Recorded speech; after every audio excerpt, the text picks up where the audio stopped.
I tell people is why you need to never make decisions based on fear. And I want to be really clear about this. Every single one of us goes through fear. We face fear all the time. I get nervous before I speak. I get nervous all the time running my company. But you can't let fear be the driving force of your decisions. And something that happened to me that I haven't shared a whole lot in depth is I went to the post office to get our mail, and there was a letter. And I opened it up, and it was a civil suit against me, that I was being sued by one of our previous employees.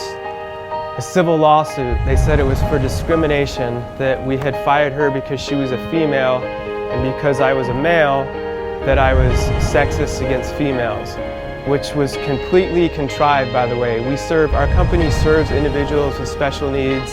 I don't mention the person's name.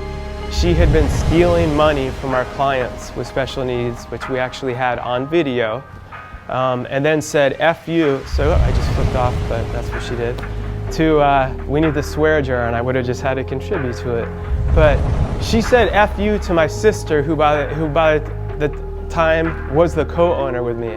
Now I'm the full owner.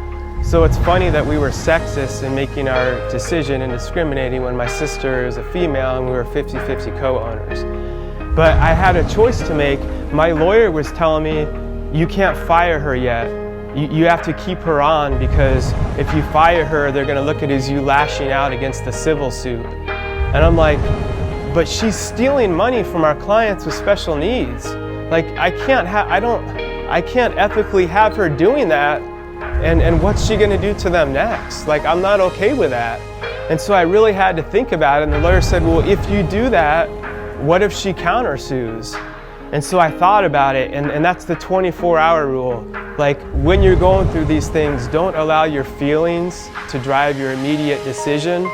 Give yourself 24 hours, think it through, and if I made the decision, okay, I'm gonna do what the lawyer said, we'll keep her on for 2 more weeks or a month, I'm not gonna make it out of fear. I'm gonna make it because maybe it was the most rational, logical thing to do.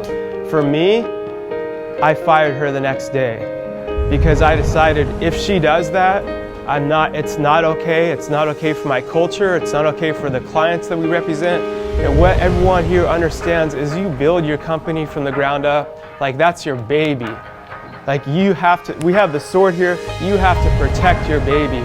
I looked at that as like, I have a responsibility for everyone on my team, for all the individuals with special needs, and right now she's trying to hurt and harm my baby, and I'm not gonna let that happen.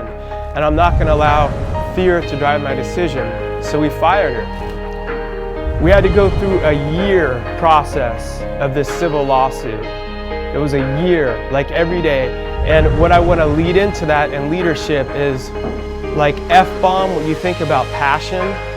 Because a lot of times people think if you're a leader and you're passionate, you're jumping in every day and you're like, hurrah, and you got the pom-poms and the team's jumping up and down and you're charismatic. That's not what passion is.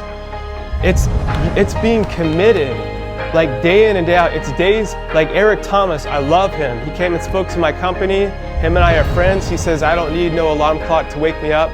I needed an alarm clock to wake me up every day through that thing because I did not want to get out of bed. But passion is, you wake up, you go, and you still have to encourage your team while you're going through hell. And you can't share all that with them. Later on, I can share stuff with them, but while you're going through it, I just want you to understand, as the leader, where much is given, much is required, and you wake up and you pick your sword back up and you go back into battle. Like you're bloody, you're scarred, you're beat down, and you keep going one day, one step at a time. That's what passion is. And then on top of that, you are the one that has to keep encouraging your team.